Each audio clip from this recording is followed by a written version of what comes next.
राम राम राम नारायण. विषय असा आहे,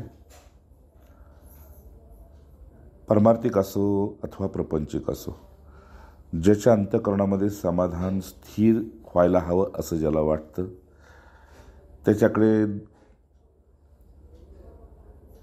ह्या 2-3 गोष्टी असल्या पाहिजेत. पहिली गोष्ट म्हणजे बुद्धीचा सदुपयोग करता आला पाहिजे. तो कसा ते पुढं सांगतो. त्याच्यानंतर नुसतीच बुद्धी नाही, बुद्धीबरोबर युक्तीसुद्धा पाहिजे. ठीक आहे. सत्पुरुषापाशी गेल्यानंतर साधन फार का करावं लागत नाही, तर त्यांच्याकडे मूळचीच भक्ती असते. भक्तीमुळे तुमच्यामध्ये शक्ती प्राप्त होते, म्हणजे आत्मबळ, बुद्धिबळ, अंतःकरणाचं बळ. भक्तीनंतर तुमच्याकडे युक्ती आपोआप येऊ लागते. भक्तीनंतर शक्ती येते, शक्तीनंतर तुमच्याकडे युक्ती येऊ लागते. काय करावं काय करू नये त्यावेळेस लगेच कळतं. कसं करावं कसं करू नये. ठीक आहे. भक्तीमुळे शक्ती येते, शक्तीमुळे युक्ती येते, आणि युक्तीमुळे मुक्ती त्याच्या हातात येते. ही सहज चतुर्विधी आहे. तर ज्याला खरोखर आपल्या अंतःकरणामध्ये समाधान, कारण सगळं बाहेर सगळं मिळते, पण समाधान बाहेर मिळत नाही, समाधान आत मिळतं. आणि आत मिळतं म्हणजे कुठं, तर जो पुरुष हृदय निवासी परमात्म्याशी एकाकार झालेला आहे, त्याच्याशिवाय अन्य कुठंही मिळत नाही. पण ज्याच्याकडे बुद्धी आहे त्यानं आपल्या बुद्धीच्या बळावर शोध घ्यावा. जिज्ञासा, संशय, शंका यांचं निरसन तिथं झालं पाहिजे. त्या योगानं काय होतं, आपोआपच शहाणपण येतं. शहाणे करून सोडावे सकळ जनसमर्थ म्हटले की नाही, आपोआप शहाणपण येतं.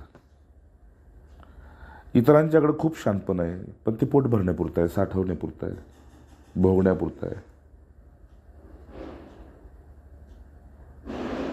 ह्या 3 गोष्टी आवश्यक आहेत. बुद्धीतून शहाणपण यावं, आणि प्रसंगवदान त्या युक्तीचा वापर करता यावा. हे जर नसेल तर मग काहीच नाही. कसं असतं, समर्थाने सांगितलंय की गुरुमंत्र सोपा असतो दिसायला. हरिओम हरिओम हरिओम ओम गुरु, ठीक नाही, जो काय असेल तो मंत्र सोपा असतो, पण सोपा असल्यामुळं तिकडे त्याचं दुर्लक्ष असतं.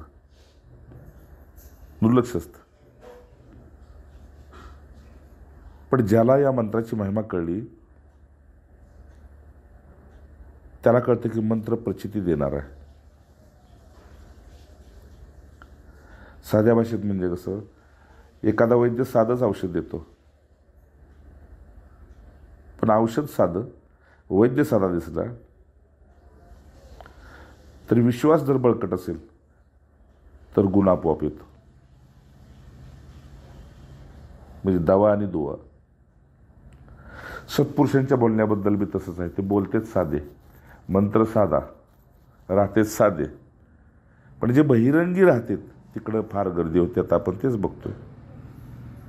जे बहिरंगी वेशभूषा, बहिरंगी दिखावा जे काय असेल तिथं गर्दी, भयान गर्दी. पण ज्याच्यात जगण्यात साधेपण, वागण्यात साधेपण, बोलण्यात साधेपण, तो कुणाला लवकर सापडतच नाही. सापडला तर त्याच्यावर विश्वास बसत नाही. आणि विश्वास बसला तर आपण असं समजायचं की आपण कितीही अवगुणी असू, आपल्यातले अवगुण आपोआप आपल्याला सोडून जाते. ठीक आहे ना. आणि जे उत्तम गुण आपल्यामध्ये प्रकट व्हावेत असा आपण प्रयत्न करत असतो, ते प्रयत्नाशिवाय उत्तम गुणांची प्रचिती यायला लागते. आपल्याला नाही, दुसऱ्याला. आपली दुसऱ्याला येते प्रचिती. ठीक आहे ना. की हा मुलगा पहिला असा होता, आता फार शांत झालेला आहे, आता असा बोलतो, असा वागतो, असा करतो. म्हणजे परमार्थ हे प्रचितीचं साधन आहे, साध्या भाषेत सांगायचं. आणि प्रचिती म्हणजे काय, तर समाधान, आपल्याला सुद्धा आणि दुसऱ्याला सुद्धा. प्रयत्न करून सुद्धा, मगाशी सांगितलं की प्रयत्न करून सुद्धा अवगुण जात नाही, म्हणजे स्वाभाविकच ते मुरलेले असतात, नाही का? जसं मी औषधं खाऊन कंटाळलो, आता जेव्हा खोकला जाईल तेव्हा जाईल, मुरलाय ना तो, बस स्वभाव असा मुरून जातो. आणि मग सगळ्यात मोठा गुण म्हणजे समाधानाच्या बाबतीत,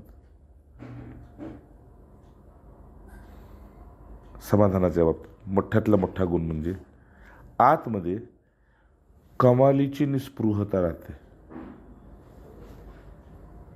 निस्पृहता कळलं ना? नाही? काय निस्पृहता?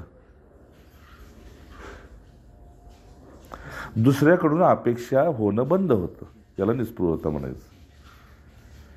कुणी कसाही राहू, कसाही वागू, कसाही बोलू, त्याच्याकडून अपेक्षा बंद होते. आणि ती इतकी स्थिरावते की जग सुटलं तरी हरकत नाही, पण निस्पृहता नाही सुटावी असं वाटतं. ठीक आहे, खूप सुंदर गुण आहे. साधू असा, साधं असा, सज्जन असा, संसारी असा, ज्याच्याकडे हा गुण आहे निस्पृहते, दुसऱ्याकडून अपेक्षा बंद, तो कमालीचा सुखी समाधानी होत जातो.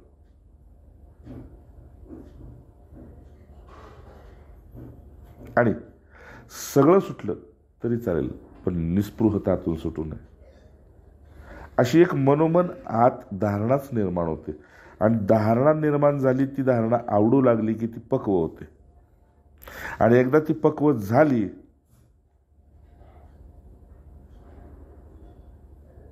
की मग तुम्ही लोकात राहा, एकांतात राहा. जरी तुम्ही लोकांतात कार्यकारण आपण गेलो,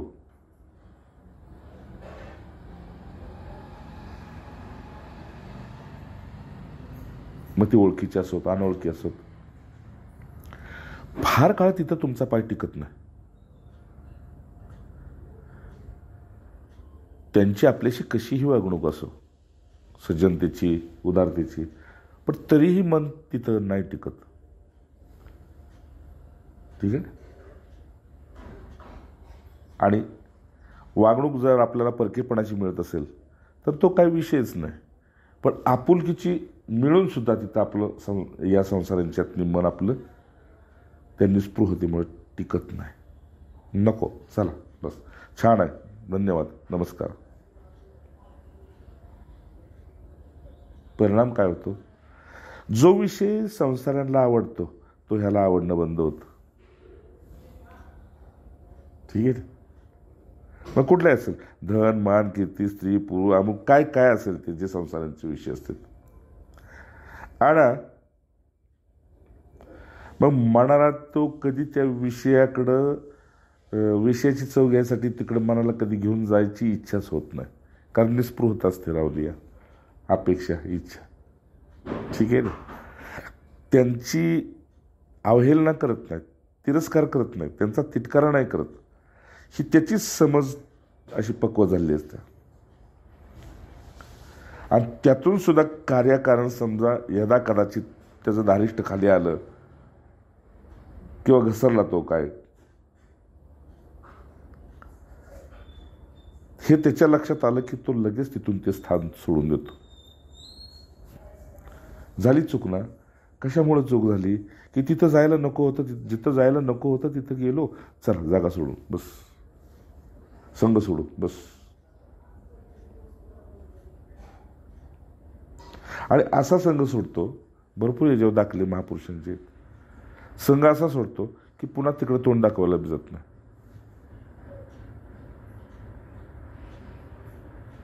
ठीक आहे. आता मंदिर सोडून किती वर्ष झाली? 26 वर्ष झाली मंदिर सोडून. पुन्हा अजून फिरून नाही तिकडे. काय झाले, काय बोलवते नाही, बस. असा गोड स्वभाव झाल्यामुळं एका जागेवर तो कधी टिकायला मागत नाही. जर तो साधूवृत्तीचा असेल तर एका जागेवर टिकायला मागत नाही. आणि तो जर गृहस्थ धर्मातला असेल, ग्रस्त धर्मातला,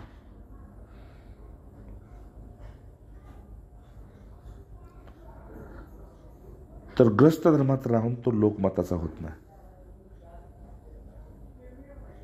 हाच त्याचा एकांत आहे.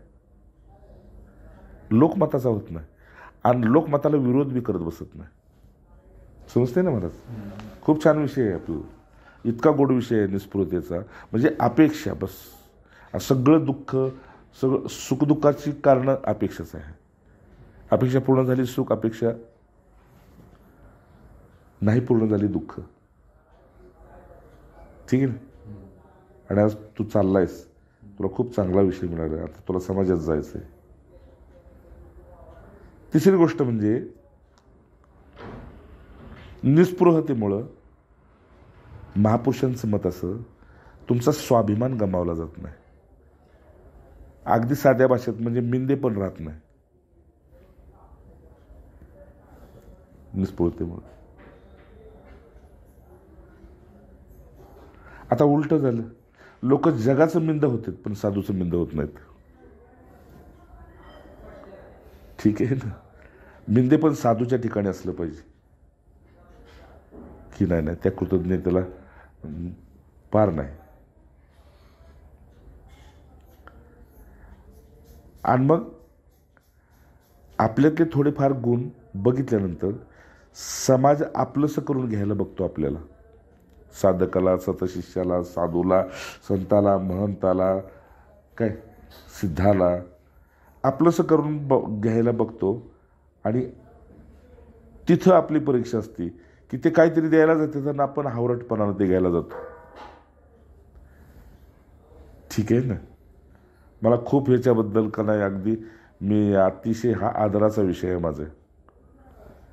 जे जगलोय गडावर किंवा बाहेर कुठं का नाही, किंवा इथं या मंदिरात पुसेगावच्या भरपूर वेळा महाराज म्हणले 2-3 वर्षात, अहो तुमचे कपडे फार फाटलेत, कपडे घ्या, तुम्हाला शॉल देतो, मला शॉल येते त्यांचे त्या कार्यक्रमाच्या, तुम्ही पैसे काय तुमच्याजवळ ठेवा. ऐकून घ्यायचं, पण ती वेळ टाळायची. बघू, ठीक आहे, घेतो, नंतर सांगतो. ठीक आहे ना?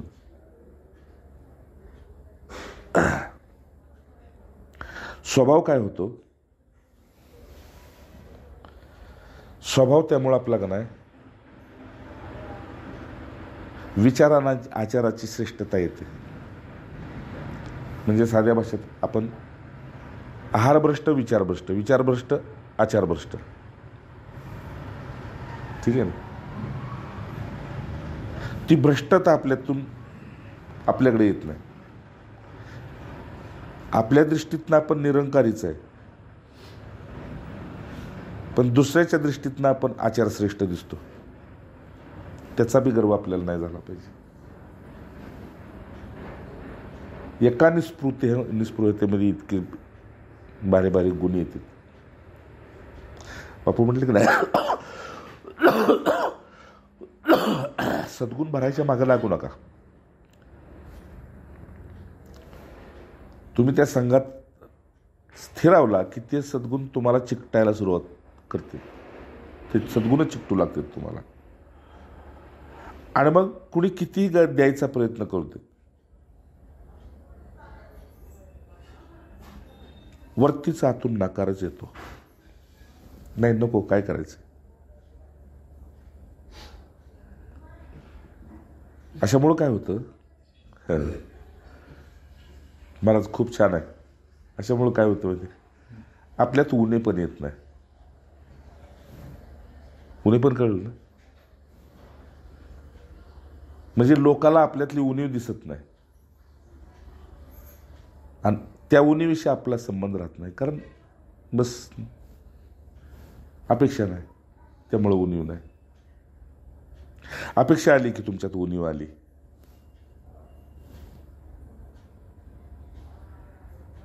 हा वेदांताचा शब्द आहे निस्पृह. किंवा गीतेत बी ना, कुठल्या अध्यायात निस्पृह आठवत नाही, पण आहे निस्पृह. हां,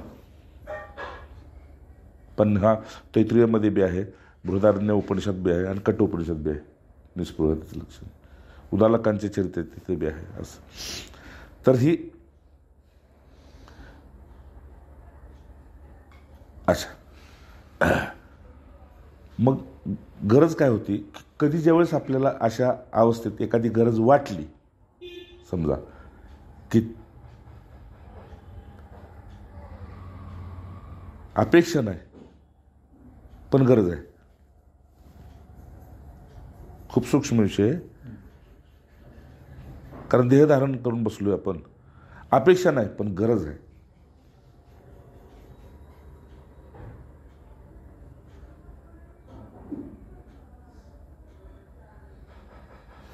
त्यावेळी फक्त आतून एक भिक्षुक उभा राहतो. ठीक आहे ना? भिकारी नाही, लाचारी नाही. त्या फकीरातला एक भिक्षुक उभा राहतो. खूप सुंदर आहे मला तुमच्यासाठी. हां, एक भिक्षुक फक्त उभा राहतो.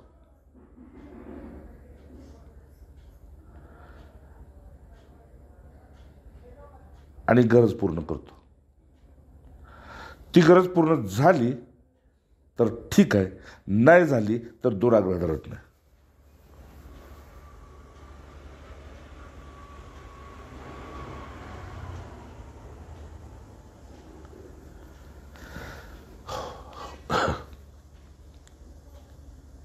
दुराग्रह धरत नाही, आग्रह धरत नाही.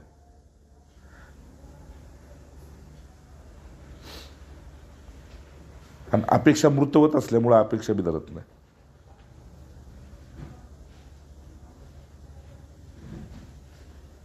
आणि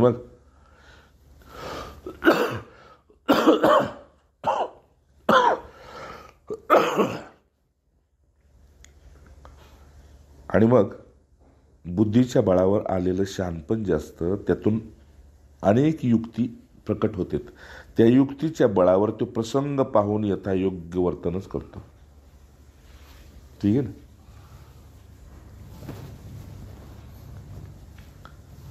आता या प्रसंगाला आपलं वागणं कसं असलं पाहिजे?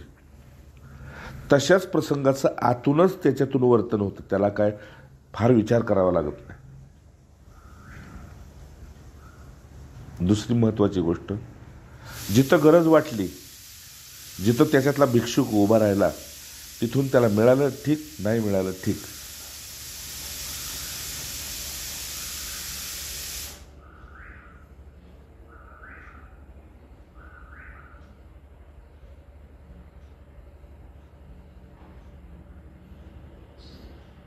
का? तर गरज सुद्धा कधी कधी भोगाचं रूप घेते आपल्याला फसवून. ठीक आहे ना? आणि ज्यावेळी ती भोगाचं रूप घ्यायला लागले की आपोआप मनाची आसक्ती आतनं वर डोकं काढते आतून.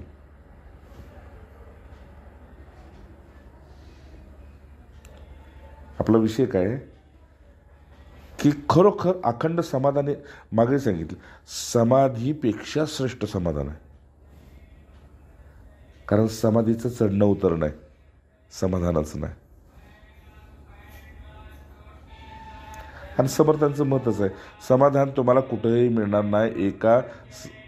एका सज्जन पुरुषाशिवाय, संत पुरुषाशिवाय समाधान कुणाकडे नाहीच. आणि जिथं नाही तिथंच तुम्ही जाणार. आणि जिथे आहे तिथं तुम्हाला सवड नाही का? आणि सवड काढायची असेल तुम्हाला, ठीक आहे, सवड काढायची असेल तर इतर आवडी तुमच्या आडव्या पडतात.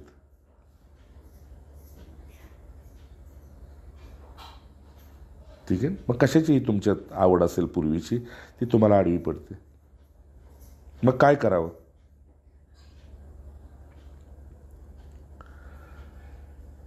तर कमीत कमी ज्यावेळेस तुम्हाला देह दुःख, मानसिक दुःख, शारीरिक दुःख, आर्थिक दुःख, असं कुठल्याही प्रकारचं ज्यावेळेस तुमच्याकडे दुःख येतंय आणि त्या दुःखाचा तुमच्यात आत मनोमन आपोआप त्रास चालू असतो, कमीत कमी तशा वेळी तरी अशा समाधानी पुरुषाचा आश्रय घ्यावा असं सांगितले राम. किमान तेवढे पुरता तरी. बाकीचा वेळ तुम्ही स्वतंत्र आहात.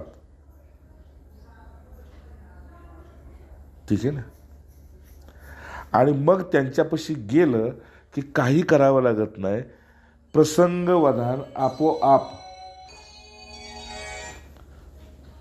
प्रसंगवधान आपोआप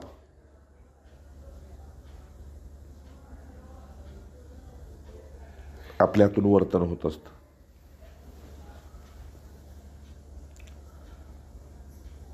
म्हणजे थोडक्यात जिथं पोचायचंय तिथं आपण पोचलो की आपलं मन मारून टाकायचं.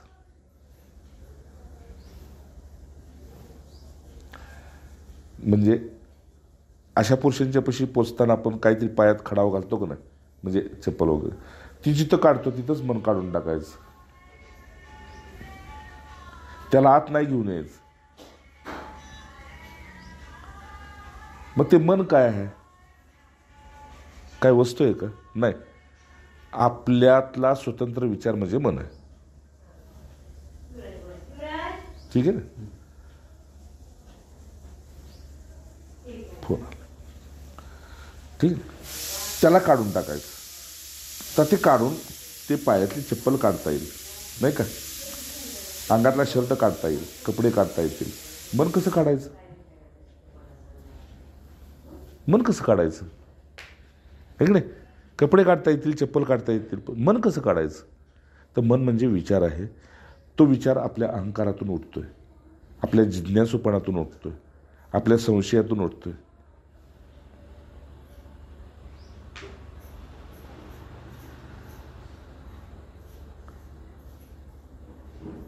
मग काय करायचं त्यावेळी? त्या विचाराला ओमच्या द्वारा कापून टाकायचं, गुरुमंत्राच्या, भगवंताच्या नामानं कापून टाकायचं.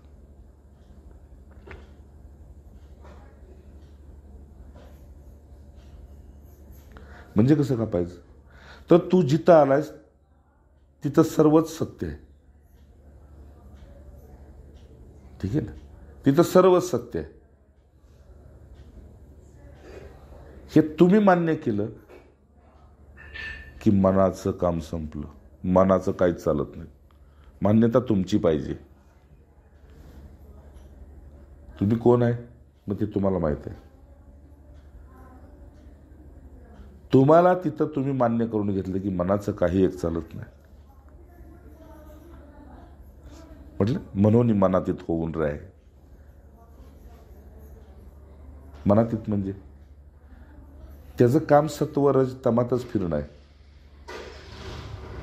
तेवढा वेळ त्याला बाजूला टाका आणि मग ते यथायोग्य वर्तन आतमध्ये व्हायला लागतं. ते मगाशी सांगितल्याप्रमाणे.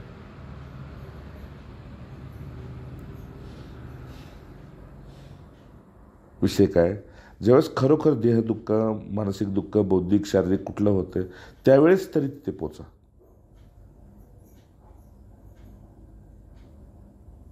का? तर अन्य ठिकाणं आहेत की, मंदिर आहे, दारूचे अड्डे आहेत, कुठं कुठे तुमच्या आवडीचे विषयाचे, पण तिथं जीवत्वाची आशा सारखी चिकटून राहिलेली असते आणि सत्पुरुषापाशी जीवत्वाची आशा लोप पावते.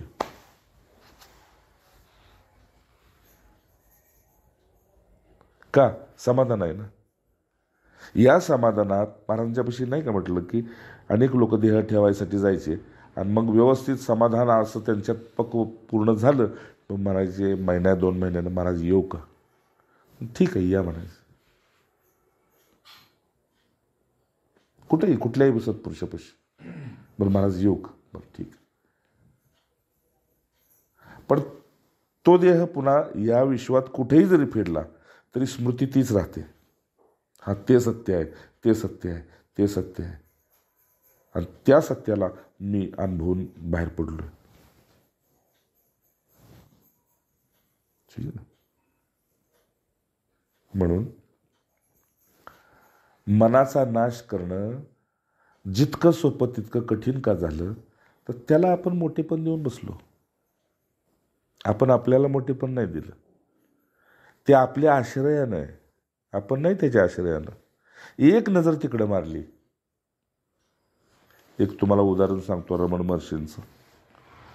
रमण महर्षी म्हणले मन काय आणि अहंकार काय दोन्ही गुप्तच आहेत ना. ते म्हटले दोन्ही ठिकाणचं वराड एका ठिकाणी आलं होतं. ऐकलं ना विषय का नाही? दोन्ही ठिकाणचं वराड लग्नाचं एका ठिकाणी आलं होतं. आणि एक व्यक्ती चांगली कपडे घालून पुढं फार मिरवत होती. मोठ्या घरचं लग्न होतं, टेबलावरचं जेवण होतं. मग ही व्यक्ती नाश्त्याला जायची तर नाश्ता मागवून घ्यायची, पाणी मागवून घ्यायची, अच्छा तिकडं जायची ते बडीशेप मागवून घ्यायची, तिकडे जायची ते अमुक मागवून घ्यायची. कपडे चांगली. आता नवरीकडच्या माणसांना वाटलं बरं का, नवरीकडच्या माणसांना वाटलं हा नवऱ्याकडचा आहे, त्याचा आदर सत्कार केला पाहिजे. अच्छा पुन्हा जेवणाची वेळ झाली ते मागवून घ्यायला लागला, अमुक मागवून घ्यायला लागला आणि एक विशेष मिरवायला लागला तिथं आपले मोठेपण. पुन्हा नवऱ्याकडच्या लोकांना वाटलं असं नका, पाहुण्यातला माणूस नवरीकडचा आहे, कुणीतरी मोठा माणूस आहे, ती त्याची तिथे आदरातिथ्य करायला लागली. ह्यानं दोन्ही बाजूनं आदरातिथ्य करून घेतलं. आणि लग्न लागायच्या अगोदरच थोडी वेळ आपल्या लोकांची वेळ मोकळा असतो का नाही, त्या मोकळ्या वेळेत लोकांनी विचारले ही फार मोठी व्यक्ती कोण म्हणायचे? ते म्हटले आमच्याकडचे नाहीत. मग तिकडच्या लोकांना विचारलं हे कोण म्हणायचे? ते म्हटले आमच्याकडचे नाहीत. हे जसं त्याच्या कानावर आलं आणि ह्यांची चर्चा व्हायच्या आत हा पसार झाला. आता आपण गावलोय, दोन्हीकडच्याला कळले आपण कोणीकडचा नाही. मनाचं आणि अहंकाराचं तसंच आहे. राम अगदी तसं आहे. तो शोधला तरी पुन्हा गावला नाही. अहंकाराचं बी तसंच आहे. तुम्ही त्याचा शोध घ्यायला गेला का नाही की ते दडून बसतं. मनाचं बी तसंच आहे. तुम्ही शोध घ्यायला जा, ठीक आहे. मग असं म्हणतंय वेदांत, सागरापासून जसं मीठ तयार होतं पण ते आत पडलं की सापडत नाही, तसं समाधानामध्ये अहंकाराच्या सारखा मिठाचा खडा पडला की मग काय होतं आपल्याला माहित आहे.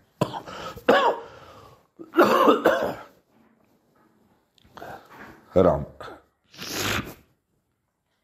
आपला विषय काय की त्या पुरुषांच्या पाशी गेलं की ते मन आपोआपच कुठेतरी दडून बसतं. अहंकार बी दडून बसतो आणि आपण बाहेर आलो की ते आपल्या आधी उभं राहतं.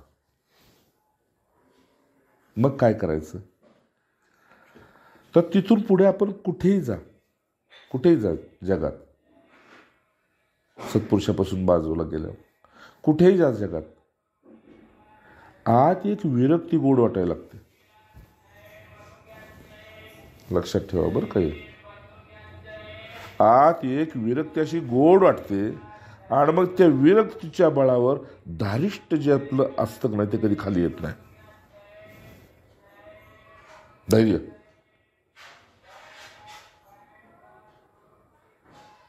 मग बापू म्हणतात की नाही, हे मेरे दिल के देवता, हे मेरे दिल के देवता, मुझे देख रहा है ना, मैं भी तुझे देख रहा हूं.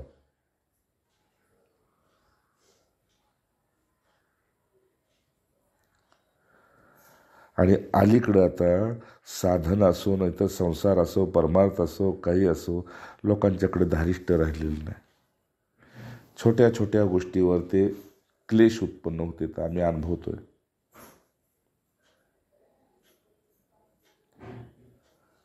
जो खरा नाही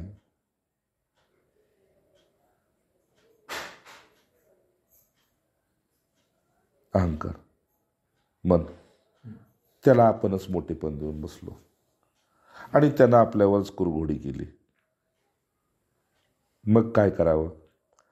तर महापुरुषांचं मत असं आहे, ज्या ज्या वेळी मन धारिष्ट गमवतंय, आपण ज्यावेळेस धारिष्ट गमवतोय,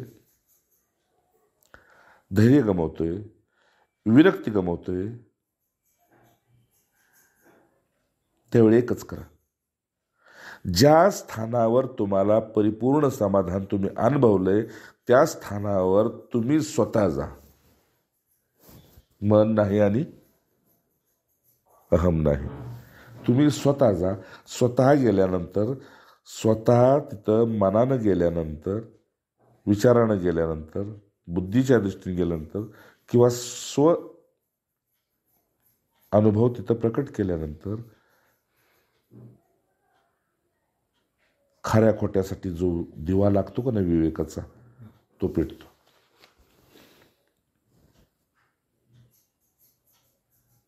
जसं आता तुम्ही बसलाय म्हणून मी बसलोय, पण तुम्ही नसता तर मी फक्त निर्विचार अवस्थेत बसणार, बाकी काहीच नाही करणार.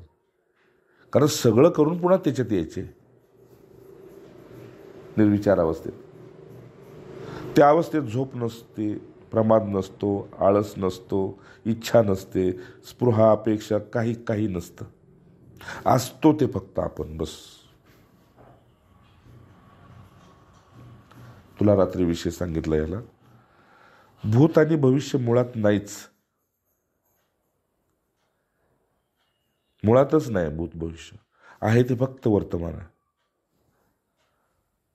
आणि वर्तमानाला कालगणना नाही. कालगणनेसाठी, वर्तमानाच्या कालगणनेसाठी भूत भविष्याची निर्मिती या मनानं केलेली आहे. अन्यथा आहे तो फक्त वर्तमान आहे.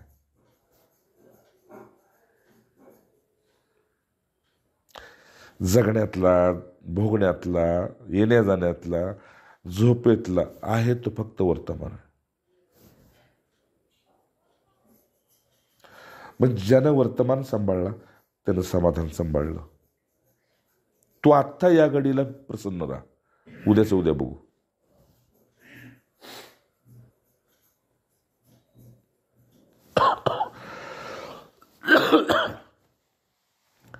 अशी स्थिरता झाली समाधानाची की मग त्याला कीर्तन बी आवडू लागतं, सत्संग बी आवडू लागतो, नामजप बी आवडू लागतो आणि एकांत बी आवडू लागतो, बरं का.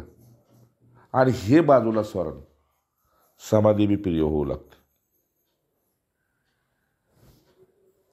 बाजूला सारून ते का, तर हृदयात अनहदनाद कीर्तन करत बसतो, पावलं मानसिक तीर्थाटन करत बसतात. ठीक आहे ना. मग त्या तीर्थांचं स्मरण होतं ना, ज्या तीर्थांना तुम्ही जाऊन आलेलं आहे त्याचं आपोआप स्मरण होऊ लागतं.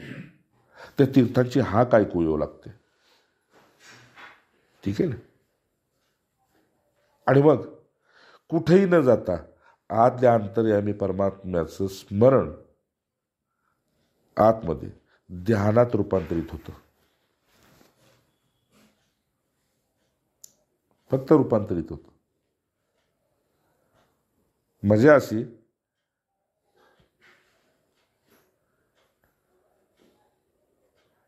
आतमध्ये स्थिरावल्यानं मजा अशी असते की सगुण मूर्तीची दर्शन आपल्या पुढे यायला सुरू होते. तुम्ही तिथं जायची गरज नाही. साक्षात तो कसा होता, कसा आहे, हे कुठेतरी ऐकलं वाचलं असतं का नाही आपण, कुठेतरी. मग ते साक्षात समोर यायला लागतं. समोर येतं ते बी कसं,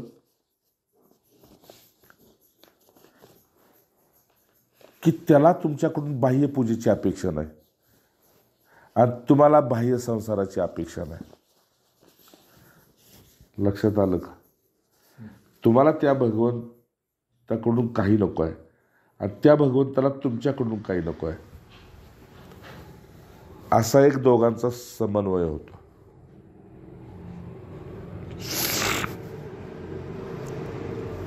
काहीच नको, तुझ्याकडून बी काही नको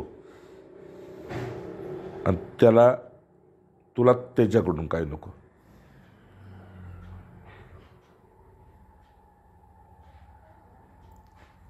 मानसपूजेची स्थिती तयार होते. म्हणजे मानसपूजेचा अंत इथं होतो. ठीक आहे ना. परिणाम काय, परिणाम असा दिसून येतो की सगळं जग कुठल्या ना कुठल्या चिंतेत आहे की नाही. कशाची तरी चिंता आहे, फार मोठी नसेल पण आहे.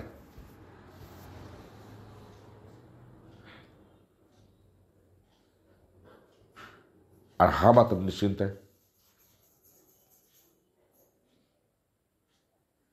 मै रहू निश्चिंत, कबीरांचं पद. उर्षे जपू न करशे जपू, मुक्षे जपू न राम, राम हमारा जप करे हम बैठे आराम. हा मात्र निश्चिंत आहे. हे आळशी प्रमादाचं लक्षण नव्हे बरं का, हे चांगल्या पोचलेल्या पुरुषांचं लक्षण सांगतोय.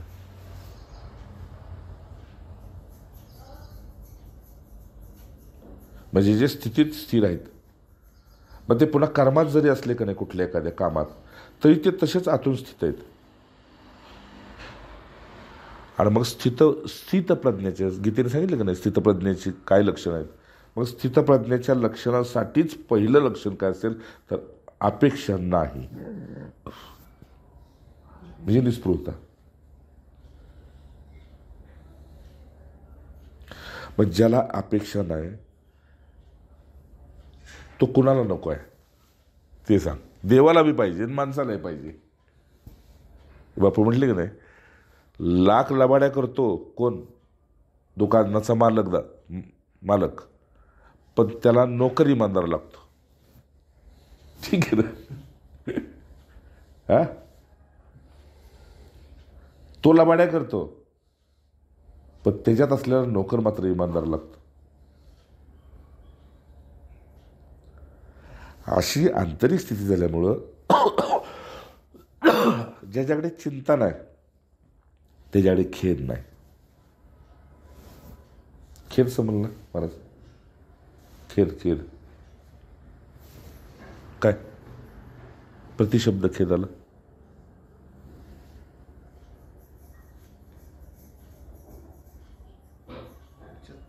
हा, खेद म्हणजे एक वाईट वाटणे. हा, अगदी मोकळ्या मी बोललो पण बस तुम्ही खेद मानू नका. म्हणजे कुठल्या गोष्टीत ते असं वाईटपणा आत येत नाही. हा, खेद येत नाही. हा, ग्लानी म्हणा, हा ते बी ग्लानी बी येत नाही.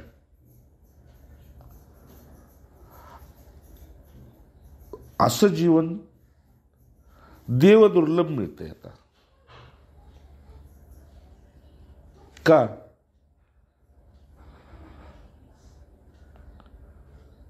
तर मगाशी नाही सांगितलं, छोट्या छोट्या गोष्टीवर मनुष्य अधीर झालेला आहे, धीर सोडून बसतो.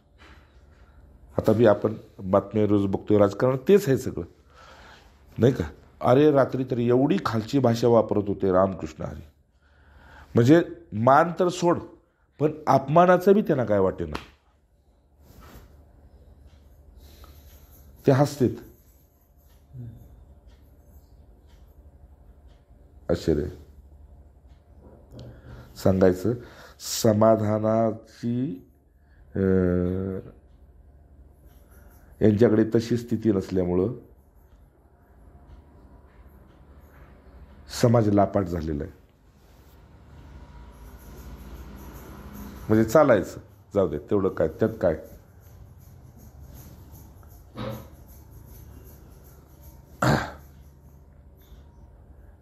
अशी स्थिती होती. अच्छा,